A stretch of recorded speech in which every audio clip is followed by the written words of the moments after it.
Mesdames, Messieurs, bonsoir. Ici Michel Pilote.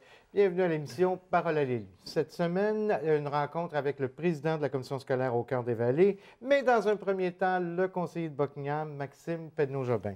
Bonsoir. Bonsoir, M. Pedneau-Jobin.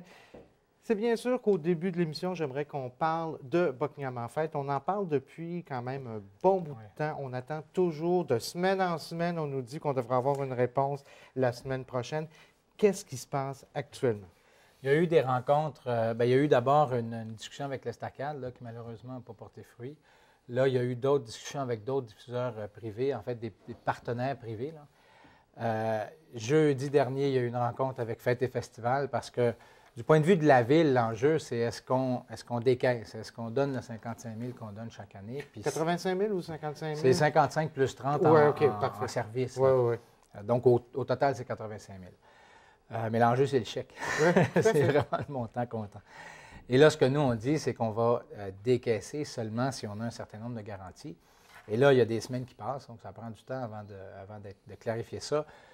Il y a beaucoup de travail qui a été fait. Donc, on sait que le déficit devrait être autour de 22 000. Ce qui nous manque, c'est le document signé par le comptable. On est vraiment à l'étape finale administrative où là, nous, on revient avec nos conditions qu'on avait depuis le début. On veut qu'il y ait une forme de permanence qui soit sur plus qu'un an. On veut qu'ils s'engagent, et ça, ils se sont engagés à faire, à revoir le concept de Buckingham en fête parce qu'on sait qu'il y avait une perte de vitesse au festival, puis on veut le consolider, pas juste cette année, là, pour de bon. Ouais. Et ça nous prend les papiers.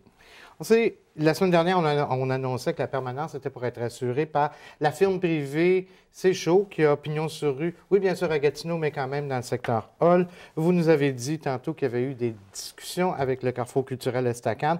Vous êtes membre du conseil d'administration de Buckingham en fête, donc vous êtes vraiment présent dans ce qui se discute. Pourquoi les discussions avec... Et ce sont deux organismes qui sont financés par la ville de Gatineau. Le Carrefour culturel qui est sur le territoire, qui a toutes les compétences. Est-ce que vous savez à quel endroit ça a chopé? Pourquoi on n'a pas été capable de s'entendre? Oui, il y avait une logique. D'ailleurs, c'est pour ça qu'on avait commencé à discuter dès l'année dernière. Il y avait une logique, puis qui est encore là, tant qu'à moi, là, de partenariat. L'enjeu, c'est vraiment du point de vue, puis je ne veux pas parler non plus trop des uns et des autres parce que je ne suis pas le porte-parole officiel de tout le monde. Mais en gros, c'était l'Estacade dit, nous, si on s'engage pour longtemps. On veut gérer un seul conseil d'administration. Donc, ils font de la place à Buckingham en fête dans la structure de l'Estacade. Buckingham en fête dit, nous, on veut continuer d'exister comme CA. Peut-être déléguer complètement le travail pour 3 ans, disons, mais on veut avoir la possibilité de revenir au Buckingham en fête traditionnel, donc un CA à part. Puis c'est ça où il y avait une dissension, là, où d'un côté, on dit, ben nous, on s'embarque pour vrai puis pour longtemps parce que c'est beaucoup de travail. Puis de l'autre côté, on dit, ben on a l'impression que Buckingham en fête disparaît, puis ça, on n'est pas... Mais la Ville demandait une permanence à long terme, pas une permanence pour quelques années dans les conditions. C'est ce que j'ai compris de ce que vous venez de nous dire. Oui, c'est-à-dire que ce qu'on veut, c'est une structure... Quand on dit permanence à long terme, ce qu'on veut, c'est que ça soit plus géré par des bénévoles, parce qu'on sait qu'ils travaillent très fort jusqu'au festival, puis après ça, il y a tout le temps, ça tombe un peu. Ouais. Donc, il y a des hauts et des bas, puis cette année, bien, c'est tombé pas mal bas. Il y a des choses qui auraient dû être faites qui n'ont pas été faites, puis c'est ça qu'on veut arrêter. Fait que si c'est un partenariat avec une entreprise privée qui dit, bien nous, on a un contrat de gestion du festival pour 3 ans. Moi, mon objectif est atteint. Là. Ce que je veux, c'est que ça arrête d'avoir... parce qu'on est inquiet chaque année. Mais vous êtes confiant quand même qu'en juin 2013, on va être en mesure de voir un festival, peu importe la forme qu'il va prendre, parce qu'il va certainement être différent. Oui. Moi, j'ai 2 chapeaux là-dedans. J'ai le chapeau du conseil municipal qui insiste pour avoir des papiers, puis avant qu'on envoie de l'argent, il faut être sûr que tout est tout à fait... précisé là, au niveau des finances. L'autre côté, comme membre du CA, moi, j'ai confiance parce qu'il y a beaucoup d'enthousiasme. Les gens veulent, les gens travaillent très fort. Mais disons que je ne suis pas prêt à ouvrir le champagne pour l'instant. Je me garde une petite chaîne parce que, comme vous le dites, là, le temps file, là, puis ça fait longtemps qu'on discute. Mais pour l'instant, ça avance vite. Ouais. Alors, on va suivre ça de près, M. Pedneau-Jobin. Surplus de l'ex-ville de Buckingham, on sait que vous aviez vous aviez parlé ou formé un comité il y a quelques mois, Jocelyne Hull, qui était un petit peu en charge là, de chapeauter ce comité-là. Je veux savoir où on en est maintenant. À quel moment on peut s'attendre à ce que les projets, si on veut, gagnants soient nommés? On visait Puis je l'utilise au passé, parce que je ne suis pas sûr qu'on va être capable, là, parce que par hasard, en fait, le conseil municipal est à Buckingham le 16 avril. J'aurais aimé ça, annoncer ça à ce moment-là.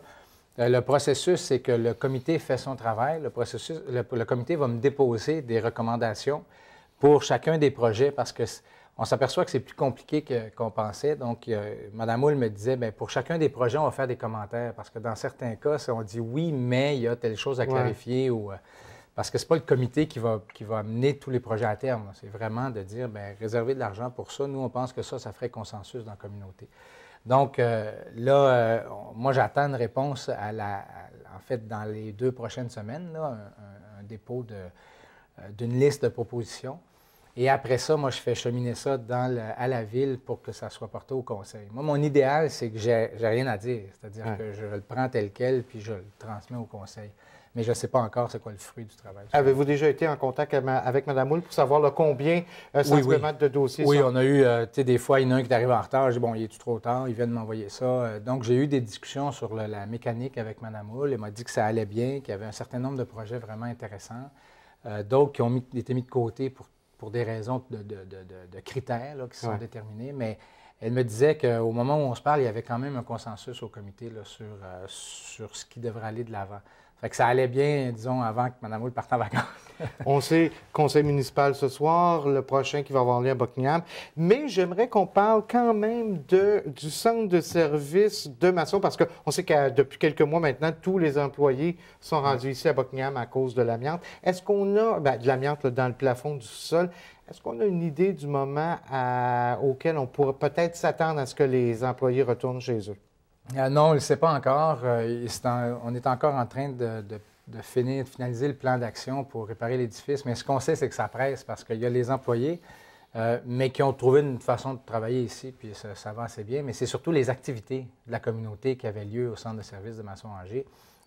Au caucus, là, on apprenait que même la participation baisse parce que, bon, il y a un déplacement à faire. Il faut que les gens viennent ici, ils étaient habitués d'être là-bas.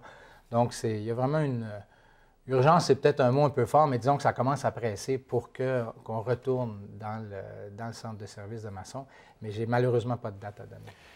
La semaine dernière, on en a fait, ça a fait beaucoup les manchettes, le gouvernement gouvernement du Québec qui présentait sa nouvelle loi sur le financement des partis politiques municipaux. Ce qu'on sait, c'est qu'au niveau, la participation maximum est descendue de 1 000 à 300 $. Et il y a certaines personnes, entre autres le maire Bureau, qui prétendent que ça va privilégier les partis politiques. Bien, moi, je ne suis pas d'accord avec ça. D'abord, en 2013, c'est tout à fait inexact dans la mesure où tout le monde qui décidait de se présenter au partir du 1er janvier avait le droit de faire du financement toute l'année, selon les règles actuelles. Nous, on en a fait un peu, mais ce qu'on a ramassé en 2012, on l'a dépensé là, en ateliers, en conférences, le congrès qui s'en vient. Donc, si quelqu'un comme M. Bureau avait décidé de se présenter en début d'année, on se battrait avec, c'est un gros mot, mais disons qu'on s'affronterait démocratiquement à armes égales parce que les règles s'appliquent pour tout le monde, puis il n'y en a pas un qui a plus d'argent que l'autre. Moi, je trouve que cette loi-là est intéressante d'un côté parce qu'on veut lutter contre les prête-noms. Oui, voilà. Donc, c'est ça l'objectif principal de passer de 1 000 à 300. Mais c'est extrêmement difficile, je vais le dire comme ça, de faire de la politique en respectant l'ensemble de ces règles-là. Puis, c'est pas à nous autres, ni à moi, ni à M. Bureau, en fait, que la loi devrait s'adresser. Là. On fait ça, c'est ceux qui contournent les règles qui devraient être visés. Puis là, je trouve vraiment qu'on alourdit le système. Faire une campagne à la mairie en ramassant des fonds à coût de 300 $, il faut ramasser des fois jusqu'à 100 000, même avec la baisse de plafond de dépenses. Puis les gens peuvent peut-être penser que 100 000, c'est beaucoup, mais on a 270 000 personnes qui habitent à Gatineau. On veut rendre public notre programme, on veut que ça soit connu. Nous, on travaille énormément sur Facebook, Twitter, Internet, parce que c'est ce qui coûte moins cher, mais il faut quand même qu'on mette un dépliant. Il faut que les gens savent ce qu'on défend comme idée, donc qu'on apporte un dépliant dans leur boîte aux lettres. Il faut faire comme la mairesse Boucher. Ça prend des sous. Faire comme la mairesse Boucher, campagne sans affiche. Oui. Mais vous n'êtes pas suffisamment... pas aussi connue que Mme Boucher, là, elle était. Mais peut-être qu'en fin de semaine prochaine, vous allez commencer à être de plus en plus connu parce qu'on sait que c'est votre premier congrès pour Action Gatineau. Gros congrès, vous allez voter là, sur l'ensemble des résolutions qui ont été présentées là, dans le document. Oui, on a dévoilé jeudi dernier notre deuxième cahier de propositions. Voilà. On a doublé le nombre de propositions. On est passé là, de 60 à 100, presque 140. Il y a énormément d'enthousiasme sur toutes sortes de sujets. Les gens veulent vraiment proposer des résolutions. Donc, en fin de semaine, puis je tiens à dire que les observateurs sont bienvenus. Hein, les gens qui n'ont pas le goût d'être membres pour toutes sortes de raisons, mais qui sont curieux de voir ce qui se passe là. Des gens qui pourraient devenir membres éventuellement, là, mais qui veulent d'abord regarder ça, sont invités. Je pense que c'est 20 l'accès là, pour payer pour la bouffe puis l'endroit, la salle. Donc, tout le monde est bienvenu. Puis moi, je pense que ça va être intéressant. C'est vraiment beaucoup de gens qui rêvent à un autre Gatineau. Vous êtes combien de membres actuellement là, à Action Gatineau? Très précisément, là, on a 500, on dit 500, mais c'est 400 membres, disons, puis une centaine d'observateurs. Des fois, on se trompe d'un chiffre, là, mais il y a autour de 500 personnes inscrites chez nous, dont 400 membres à peu près. Et on sait déjà que vous devriez ressortir du Congrès comme le chef officiel du parti. Est-ce que vous auriez souhaité une campagne à la chefferie? Oui, c'est-à-dire, moi, ce que je souhaite, c'est que le choix devant les gens de Gatineau le 3 novembre prochain soit un choix clair. Donc, moi, la multiplication des candidats à la mairie, je trouve que c'est pas bon. Donc, ça aurait été intéressant que des gens viennent régler ça, disons, à Action Gatineau avant de passer à l'élection à la mairie. Bon, ça ne s'est pas produit. À l'interne, on se disait qu'entre autres avec M. Psenac, on n'avait pas une très grande différence entre nous deux. Ça fait qu'on se disait, est-ce qu'on fait une campagne sur ces personnalités, étant donné que politiquement, on est assez proches l'un de l'autre. Puis on a décidé que c'était mieux pas. Mais ça aurait été intéressant de voir quelqu'un de l'extérieur. Ce qui est intéressant de noter, c'est une nouvelle qui est tombée, en fait, hier matin, lundi matin. Vous allez avoir tout un orateur pour commencer le premier congrès d'Action Gatineau. Oui, on a Jean-Paul Lallier, qui était un ancien maire de Québec, mais qui est aussi un des sages de l'UMQ. L'UMQ a fait un rapport des sages sur les villes qui sont en transition, puis qu'est-ce que ça prend aux villes pour fonctionner dans l'avenir. C'était extrêmement intéressant. Et cet homme-là, encore une fois, les observateurs qui ont le goût de l'entendre là, sont bienvenus.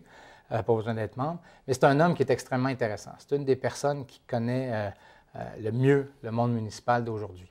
Et en terminant, membres et non-membres peuvent déjà se prononcer ou discuter sur certaines des propositions sur le nouveau site Web que vous venez de mettre en ligne. Oui, en fait, c'est une firme externe. C'est des gens de Gatineau, là, des gens d'affaires qui ont mis en place un forum de discussion qui s'appelle le Cocorico. Les gens peuvent passer par le site d'Action Gatineau, actiongatineau.org, parce que je n'ai pas en tête l'adresse exacte de Cocorico. Je pense que c'est cocorico.com. .com ou .ca, je ne me souviens pas non plus. Mais c'est vraiment un endroit où les gens peuvent débattre. Ceux qui ne peuvent pas venir au Congrès peuvent échanger sur une dizaine de propositions qui vont faire l'objet d'un débat au Congrès. C'est une autre façon de rejoindre les gens. Voilà, M. Petneau-Jobin, bon conseil municipal ce soir. Merci. Et surtout, bon congrès en fin de semaine. Merci On beaucoup. se revoit la semaine prochaine, bien sûr. Alors, je vous invite à rester des nôtres. Tout de suite après la pause, le président de la commission scolaire au Cœur des Vallées, Sylvain Léger.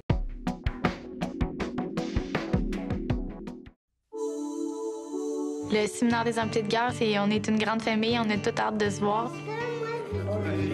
Il y a des grands, il y a des petits, puis les grands apprennent des petits comme les petits apprennent des grands. J'ai toujours aimé prendre des photos. J'étais la photographe désignée de la famille. Quand j'ai voulu poursuivre ma passion, les amputés de guerre m'ont financé ma nouvelle prothèse. Pour moi, l'association des amputés de guerre, ça m'a apporté d'être simplement bien avec moi-même. Je suis juste moi. Je m'appelle Clémence. À ma naissance, il me manquait un pied, fait que j'ai une prothèse. C'est très utile. Quand je suis à l'école, il n'y a rien que moi qui est amputé. Au séminaire des amputés de guerre, je vois beaucoup de personnes qui sont comme moi. Je retrouve un peu ma deuxième famille. Quand je reviens du séminaire, je suis énergique. Il n'y a rien qui va m'arrêter parce que je suis une vainqueur. Alors, on est de retour à Parole à l'élu et comme je le disais avant la pause, mon invité, le président de la CSCV, Sylvain Léger. Monsieur Léger, merci d'avoir accepté notre invitation. Bienvenue dans nos studios. J'aimerais qu'on commence avec la nouvelle qui a fait... en fait, deux nouvelles au point de vue provincial qui ont fait beaucoup jaser. Dans un premier temps, implantation des maternelles à partir de l'âge de 4 ans. Pouvez-vous nous expliquer un petit peu comment ça va se préciser, là, la maternelle à partir de 4 ans? Bien, en fait, nous, à la commission scolaire, on faisait déjà partie d'un projet pilote Donc, on avait déjà en place un projet pilote qui était à Notre-Dame, l'école de la montagne à Salette. À Notre-Dame-de-Salette, oui. Donc, c'est un programme qui est déjà en cours depuis plus d'un an. Donc, le ministère exige qu'il y ait une classe de maternelle 4 ans par commission scolaire pour la première année. Donc, nous, techniquement, pour l'an prochain, notre classe de maternelle, elle est déjà en place. Donc, c'est sûr qu'il y a des critères très spécifiques pour ça. Donc, ça doit être dans des milieux défavorisés. Donc, on avait déjà mis en place tous les critères et on avait déjà choisi comme projet pilote pour le ministère à l'école à Salette. Est-ce qu'on sait déjà comment ça se passe là, au niveau là, des bénéfices là, pour les enfants là, qui arrivent à maternelle à partir de 4 ans? Bien, on voit déjà, les études sont menées par, ce projet-là est mené par l'Université en Outaouais, du Québec en Outaouais, et puis on est en attente là, de les résultats comme tels. Mais l'implantation comme telle dans le milieu a été très bien reçue. On a rempli la classe et puis se vit très bien dans l'école. Donc, on n'aura pas de problème, comme M.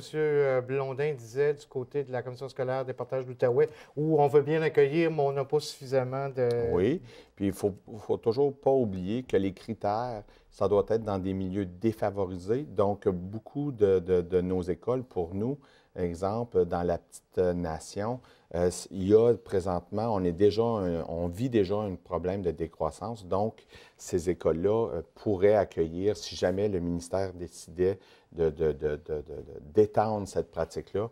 Donc, nous, c'est sûr qu'on l'accueillerait favorablement, ça, c'est sûr. Et la décision de la ministre Malavoie, toujours, de reculer, si on veut, par rapport à l'obligation d'y aller avec de l'anglais intensif à partir de la 6e année, dès l'année 2015-2016. Ça a aussi fait beaucoup réagir l'ancien président de la commission scolaire, M. Racah, qui disait sur nos ondes qu'il voyait une espèce de disparité entre les différentes commissions scolaires. Comment vous, actuellement, parce que c'est vous maintenant qui êtes dans les chaussures de président, comment vous voyez ça, la non-obligation ou la permission là, pour chacune des commissions scolaires de décider? Bien, dans un premier temps, je vous dirais, les discussions qu'on a eues au Conseil par rapport à ce dossier-là, il était quand même partagé parce que nous, en région ici, l'importance de l'anglais est quand même importante. On voyait d'un bon œil cette nouvelle application-là. Mais la problématique, c'était l'implantation. Comment le faire? Et on a à plusieurs reprises demandé des explications au ministère, exemple les classes jumelées, comment on fait pour mettre ça en œuvre dans des classes jumelées, avec les différents aussi, tous les plans d'intervention de nos jeunes, souvent dans certains pratiques où on va retirer, exemple, tous les problèmes langagiers et tout ça, on va retirer les jeunes des cours d'anglais. Mais très important aussi de laisser le choix à nos conseils d'établissement de choisir s'ils veulent se doter de programmes enrichis, comme par exemple, notre école Monseigneur Charbonneau. Où ça fonctionne déjà depuis quelques années. Depuis quelques années, un super beau programme qui est en place depuis plusieurs années et on voit des résultats assez impressionnants et puis qui se vit très bien dans le milieu. Donc, nous, on croit que si les gens veulent se doter, les conseils d'établissement ont tout le pouvoir nécessaire pour dire, nous, on veut mettre de l'emphase sur des cours d'anglais et ils peuvent choisir au gré horaire le nombre de minutes c'est tout voté par les conseils d'établissement. Donc, le conseil d'établissement pourrait très bien, d'une école en particulier, de dire, nous, on va prendre un programme X, exemple l'anglais, et on veut en faire une priorité. Comme exemple, notre école Saint-Laurent, eux ont un programme particulier en art et culture. Donc, mais ce qui fait que les élèves qui sortent de l'école Monseigneur Charbonneau actuellement, en 6e année, qui s'en vont au secondaire, sont peut-être défavorisés par rapport justement à l'école Saint-Laurent où on n'apprend pas l'anglais de façon intensive. Défavorisés au point de vue là, de l'apprentissage et de la connaissance d'une langue seconde qui, on le sait, est tout à fait essentielle dans la région de l'Outaouais. Est-ce que ce ne serait pas avantageux là, pour la commission scolaire de viser vers l'uniformité, c'est-à-dire que tout le monde apprend l'anglais de façon intensive en 6e année? Bien, en fait, déjà, dans le curriculum, tous a des cours d'anglais. Oui. C'est déjà présent dans toutes nos écoles. Mais le conseil d'établissement peut choisir de dire, exemple, on veut rajouter une demi-heure de plus par semaine, donc pour avoir un caractère très spécifique. Ils ont toute la capacité de faire ça, il n'y a aucun problème. Comme une école peut choisir d'avoir un programme particulier en sciences, ils peuvent se doter de ça. Donc, à ce moment-là, la commission scolaire va venir en aide et mettre en place davantage ces programmes-là. On sait que de plus en plus dans les différentes commissions scolaires au Québec, pour tenter de pallier, si on veut, à toutes les coupures de la part du ministère, on essaie de se fusionner, on tente de se fusionner. La commission scolaire au Cœur des Vallées, lors de la dernière réunion des commissaires, a décidé que, bon, on n'en parle pas pour tout de suite. On ne parle pas de fusion pour notre commission scolaire avec une ou avec d'autres commissions scolaires. Pourquoi ce choix-là à ce moment-ci, M. Bien, ce choix-là, dans un premier temps, par exemple, je voudrais juste mettre mettre en place le contexte. La Fédération des commissions scolaires du Québec a demandé à ces commissions scolaires, dans le cadre du renouvellement des commissions scolaires, de voir si on pouvait diminuer le nombre de commissions scolaires au Québec. Cet exercice-là, par la suite, nous, les commissaires, on a décidé, avec tous nos collègues les 3 autres commissions scolaires de la région, d'en faire une journée de formation, de vraiment d'aller chercher toutes les informations qu'on avait besoin. Et par la suite, le conseil a pris une soirée pour débattre tout ça et de regarder tous les avantages financiers et tout ça. Le conseil, à ce moment-là, a pris la décision et la semaine passée, comme vous dites, par résolution, a voulu vraiment en faire public, de rassurer les gens parce que certaines municipalités avaient des questionnements ou craignaient une fusion. Toute la question de la ruralité Voilà. qui était très important pour nous, qu'on veut s'assurer, qu'on veut protéger, autant avec l'urbain. Ce n'est pas toujours évident, les réalités sont différentes. Toute la question du financement aussi, notre situation financière. Présentement, la commission scolaire, c'est quand même assez difficile. On veut régler cette situation-là qui est présentement, nous sommes déficitaires au point de vue du budget annuel. On veut prendre nos choix, on veut faire nos décisions et non de prendre tout ça et d'envoyer ça, exemple, à Gatineau, où on va prendre la décision pour tous. Il ne faut pas se leurrer aussi. Les commissaires, toute la question de représentation. Les gens étaient préoccupés par rapport à la représentation du rural. Donc, présentement, vous avez un commissaire pour 5000 habitants. Bien, à ce moment-là, notre représentation serait beaucoup moindre que si on était jumelé avec l'urbain. Donc, il y a toute cette question-là qui a été examinée. Donc, à la lumière de tout ça, nous avons décidé de reporter. Pourquoi reporter? Le contexte politique. Présentement, le contexte politique avec un gouvernement minoritaire. Le conseil ne se sentait pas, c'était pas à notre conseil à dire nous, on va prendre l'odieux de fusionner et de vivre tout ça et d'exiger ça à nos étudiants, à nos employés, tout ça.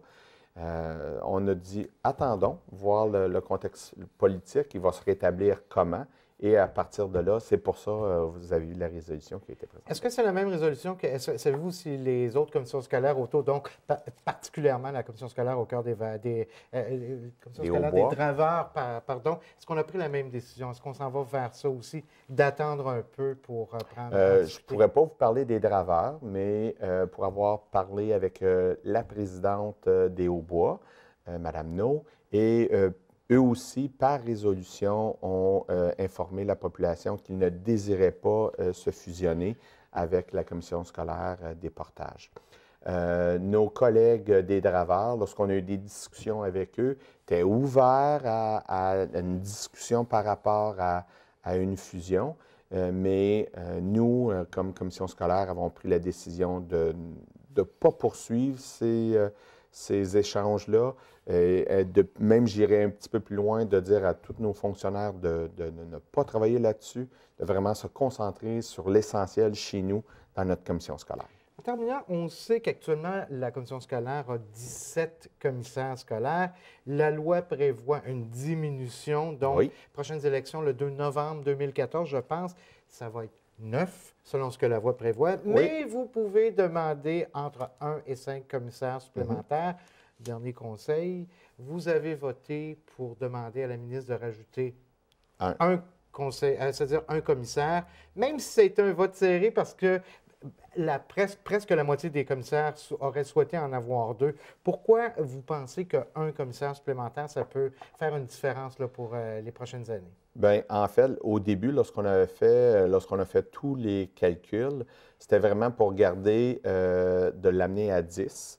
Et la raison du 10, c'était vraiment pour avoir la représentation égale dans notre commission scolaire entre, encore une fois, le rural et l'urbain, pour vraiment qu'il y ait une représentation égale. Certains de nos commissaires souhaitaient en avoir un supplémentaire. Le débat aussi, il ne faut pas oublier, le président, avec la nouvelle loi, va être élu au suffrage universel. Donc, c'est un commissaire de moins comme tel. C'est un commissaire de moins, mais le président va être élu au suffrage universel. Donc, on a une personne de plus autour de la table aussi. Et en plus, 3 nos parents cooptés, donc une représentation peut-être un peu plus importante par rapport aux parents. Donc, moi, j'accueille ça, je trouve ça. Donc, c'est de là est venue les discussions. Les parents vont être encore plus présents autour de la table du Conseil des commissaires. Donc, moi, je pense que c'est une bonne chose. Par oui ou par non, est-ce que vous pensez que les parents vont un jour avoir le droit de vote aux réunions du commissaire? Je vous dirais, ça a été une discussion qui a été faite même à l'Association des parents et eux ont choisi de proposer à la ministre à ne pas voter. Voilà, bien merci beaucoup, M. Léger. Merci. Alors, c'est ce qui complète notre émission pour aujourd'hui. Mon nom est Michel Pilote. Au nom de toute l'équipe, bonne fin de soirée sur nos ondes.